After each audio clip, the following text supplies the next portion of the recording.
오늘은 시선 고정이란 제목으로 우리 같이 하나님 말씀 나누도록 하겠습니다. 오늘은 추수감사 주일입니다. 올 한 해를 이렇게 살아올 수 있게 하신 하나님 앞에 감사하며 그 은혜를 기억하고 그 하나님을 경배하고 또 찬양하는 그런 주일, 그것이 바로 추수감사 주일로 우리 교회는 그렇게 지키고 있습니다. 여러분의 오늘 한 해 동안의 삶을 이렇게 돌아보셨을 때 감사하는 마음이 더 많았는지, 아니면 순간순간 어려움을 만날 때 불평의 마음이 더 많았는지 한번 생각해 보셨으면 좋겠어요. 내가 하나님의 은혜 가운데 살고 있음을 알고 있으면서도 내가 감사하기보다 오히려 불평하고 짜증내고 원망하고 또 조금 더 깊이 얘기하면 내 삶에 마치 의미가 없는 것 같이 생각하고 살지는 않았는가, 한번 돌아보았으면 좋겠습니다. 만약 내 마음 가운데 좀 더 불평이 많았던 것 같다면, 만약 내 마음 가운데 내 삶의 의미를 그냥 찾지 않은 채 그렇게 그냥 하루하루를 살아온 것 같다는 생각이 드신다면 왜 우리가 감사하지 못했을까요? 그 이유는 바로 우리가 하나님의 은혜를 더 깊이 기억하지 못하기 때문이에요. 하나님의 은혜를 기억할 때 여러분 감사가 나오는 것입니다. 그리고 우리가 감사하는 마음을 가질 수 있을 때 우리의 삶 가운데 만족하는 마음을 가질 수가 있는 겁니다. 그런데 하나님의 은혜를 기억하지 않기 때문에 늘 나는 내 삶을 세상과 비교하면서 언제나 내가 더 못났다고 생각하고 더 가져야 된다고 생각하는 그 마음 때문에 감사하지 못하고 또 만족하지 못하는 거예요. 여러분, 세상은 언제나 우리에게 필요가 채워져야지만이 감사할 수 있다라고 말합니다. 여러분, 그것이 그 세상의 논리예요. 그런데 믿음의 사람들은 어떻게 고백하느냐? 바로 하나님의 은혜가 세상의 어떤 비교와 상관없이 다른 사람들과 비교하는 것 이런 걸 다 떠나서 하나님의 은혜가 나를 붙들어 주셨고 그리고 나를 이렇게 살게 하고 계시기 때문에 그 은혜에 감사한다라고 고백하는 것이 우리 믿음의 사람들의 그 감사의 고백인 줄로 믿습니다. 여러분, 우리는 본문을 보면서 과연 우리가 잘못된 가치를 받을 때 어떤 모습을 가지게 되는가를 한번 살펴보면서 하나님의 은혜를 기억하고 감사하며 또 내 삶을 이렇게 이끌어 가시는 하나님의 그 은혜에 만족할 수 있는 그 여러분의 믿음과 마음이 회복될 수 있는 그런 오늘 이 시간이 될 수 있기를 간절히 축원합니다. 여러분, 본문은 이스라엘이 출애굽하고 광야에 있을 때의 일입니다. 하나님께서 이스라엘 백성들에게 광야 가운데서 물도 주시고 만나도 허락하셨어요.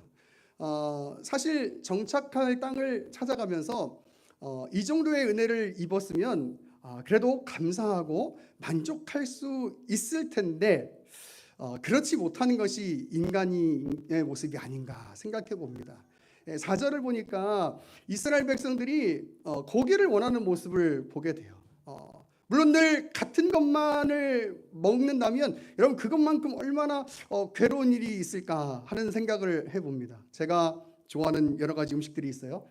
새우튀김, 탕수육, 치킨, 또 뭐 등등 여기 있는데 그것만 매일 먹는다고 생각해 보세요. 여러분, 진짜 제가 너무 좋아도 견디기가 쉽지는 않을 것 같아요. 그런데 아마 뭐 그런 마음 때문에 이스라엘 백성들이 불평하고 하나님 좀 다른 음식도 좀 주세요라는 생각을 할 수도 있을 것 같은데요. 그런데 오늘 본문은 그 음식이 질렸기 때문에 이스라엘 백성들이 다른 음식을 구했다라고 얘기하지 않아요. 오늘 이스라엘 백성들이 왜 다른 음식을 구하고 있는가? 이렇게 이야기합니다. 4절에 처음 보니까 그들 중에 섞여 사는 다른 인종들이 탐욕을 품었다 이렇게 얘기해요.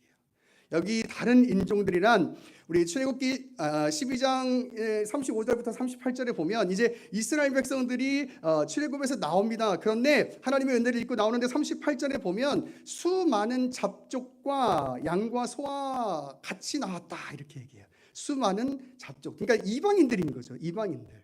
여기 오늘 본문에 달인 섞여 있는 인종들은 바로 이방인들을 이야기하는 거예요. 그 이방인들이 어떻게 이스라엘 백성들 가운데 섞여서 살고 있었는지 또 섞여서 출애굽하게 되었는지는 우리는 잘 알 수가 없어요. 그런데 분명한 것은 뭐냐면 그 이방 사람들은 이스라엘 백성들이 가지는 신앙의 배경을 갖지 않고 있음이 분명합니다. 그런 자들이 오늘 뭐라고 얘기하냐면 탐욕을 품었다라고 얘기해요. 탐욕을 품었다. 여러분 여기 탐욕을 품었다라고 하는 뜻은요. 탐내다라고 하는 단어와 욕심을 의미하는 단어가 합쳐진 단어예요. 그래서 정확히 번역을 하면 어떻게 되냐면 그들이 욕심을 탐내었다 이런 뜻이 돼요. 욕심을 탐내었다. 여기서 욕심은 무엇이겠습니까? 당연히 음식에 대한 욕심이겠죠.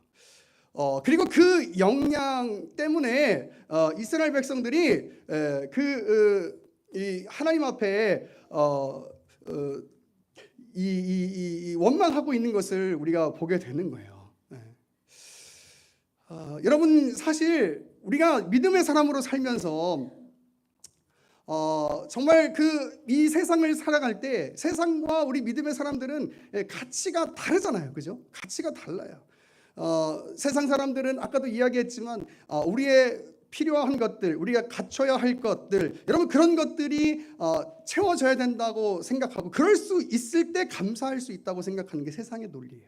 그런데 우리 예수 믿는 사람들은 그렇지가 않아요. 이 세상이 전부가 아니라고 믿고 또 저 하나님의 나라가 있다는 것을 믿기 때문에 우리는 이 세상의 것이 조금은 부족해도 여전히 나를 그 하나님의 나라로 이끄시는 하나님의 은혜가 있다면 그 은혜 때문에 감사할 수 있는 거예요. 그런데 세상에 살다 보니까 자꾸 우리의 마음과 생각이 더 세상의 논리가 합리적이어 보이고 세상의 논리가 더 이성적으로 맞는 것처럼 생각될 그럴 때가 있게 되는 거예요. 여러분 그게 우리가 이 땅을 살아가는 그 사람들의 믿음의 사람들이 가지는 모습인 것이죠. 여러분 이스라엘 백성들도 그랬어요. 분명히 물론 이 공동체가 정말 똘똘똘 뭉쳐서 신앙 안에서 정말 하나님 앞에 감사하고 야 그래도 우리가 이렇게 이런 음식이라도 먹을 수 있다는 게 어디냐, 안 그러면 우리가 죽을 수도 있는데 하는 그 마음을 가졌으면 모르겠는데 이 이방인들에게 영향을 받으니까 이 원망을 하기 시작하는 거예요. 여러분 그래서 이 세상의 논리, 이 이방인에게 영향을 받으니까 이 이스라엘 백성들이 어떤 잘못을 저지르냐. 5절을 보니까 이렇게 얘기합니다. 우리가 애굽에 있을 때에는 값없이 생선과 오이와 참외와 부추와 파와 마늘들을 먹은 것이 생각나거늘 이렇게 얘기해요. 여러분 이스라엘 백성들이 어떻게 애굽에 있을 때 여러분 어떻게 값없이 그들이 이런 음식들을 먹을 수 있었습니까? 말도 안 되는 거잖아요. 우리가 아는 것처럼 이스라엘 백성들이 애굽에 있을 때는 여러분 어떤 삶이에요? 종의 삶이에요. 노예의 삶이에요. 제가 그 당시의 노예 생활에 대해서, 노예의 삶에 대해서 이야기했지만 여러분 노예는 사람이 아니에요. 여러분 종은 사람이 아니에요. 그냥 어떤 주인의 소유물에 불과한 거예요. 그래서 언제 죽을지도 모르는. 그냥 거기에 있는 어떤 인권이나 인간의 감정들은 아무런 의미가 없는 거예요.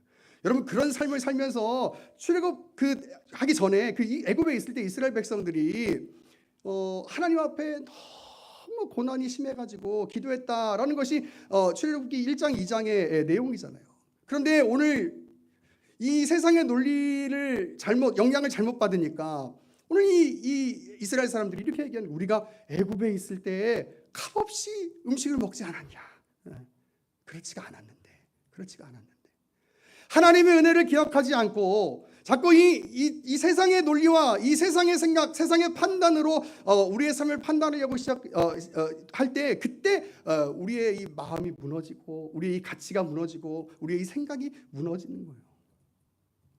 여러분 애굽에 종살이를 할 때가 더 나은 겁니까? 아니면 지금 이렇게 조금 힘들어도 그래도 이렇게 자유롭게 살면서 또 죽음의 걱정 없이 또 하나님께서 주실 땅을 바라보면서 기대하면서 사는 것이 더 좋은 일입니까? 당연히 지금이 더 좋은 일이죠. 근데 이 세상 사람들의 신앙적인 불신앙적인 이 영향을 받으니까 이런 생각하는 거예요. 애굽에 있을 때가 좀 더 편했던 것 같은데. 여러분 이런 것 때문에 우리가 믿음 안에서 여러분 잘 살아가야 되는 거예요. 잘 살아가야 돼요.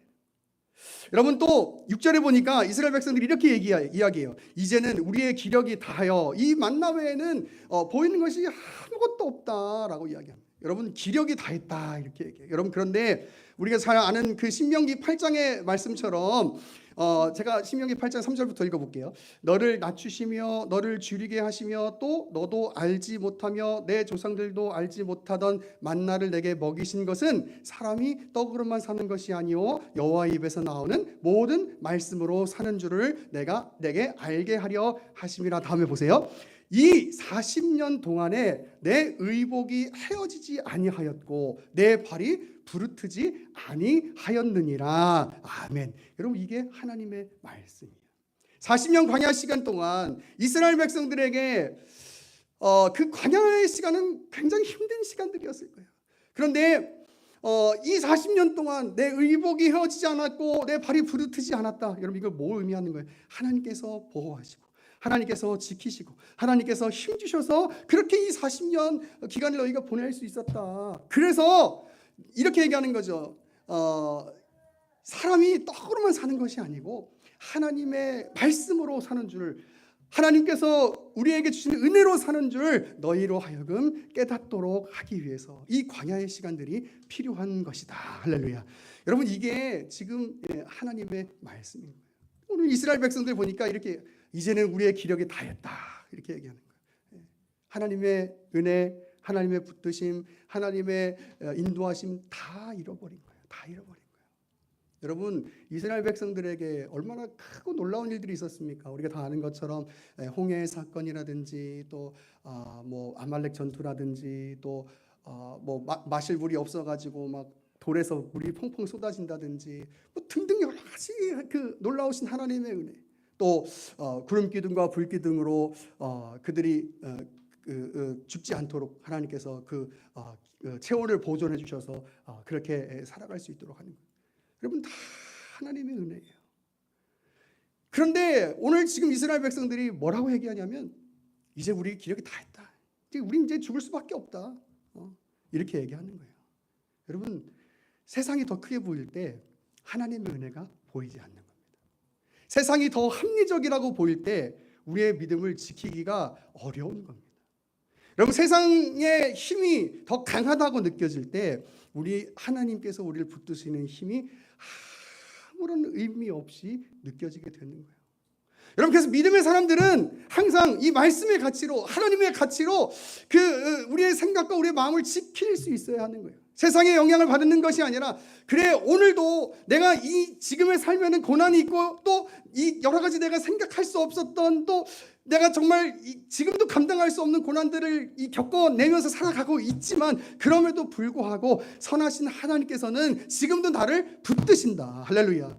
여러분 내가 사는 것이 내 힘과 내 능력이 아니라 하나님께서 주시는 힘으로, 하나님께서 주시는 은혜로 내가 버티면서 한 걸음 한 걸음 이렇게 살아갈 수 있는 것이다. 할렐루야. 여러분 이렇게 고백할 수 있는 여러분의 믿음의 고백이 되실 수 있기를 간절히 축원합니다. 여러분 1년의 삶을 한번 돌아볼게요.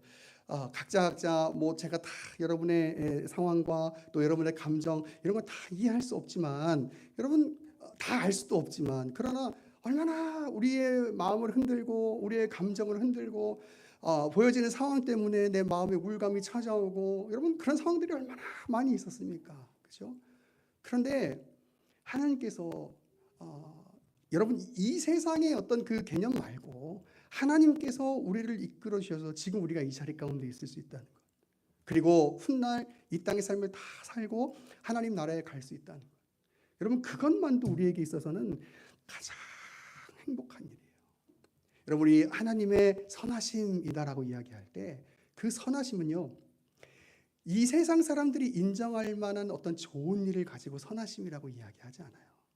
하나님이 우리를 선하게 인도하신다는 뜻은 하나님께서 그 섭리 안에, 그 계획 안에 우리를 두셔서 우리로 하여금 하나님 곁에 있게 하시고 우리로 하여금 하나님의 자녀로 살게 하시고 우리로 하여금 저 하나님의 나라 하늘 소망을 잃어보지 않도록 붙들어 주시는 것, 그렇게 인도해 가시는 것, 우리를 하나님 곁에 두시는 것, 여러분 그것이 바로 하나님의 선하심이에요.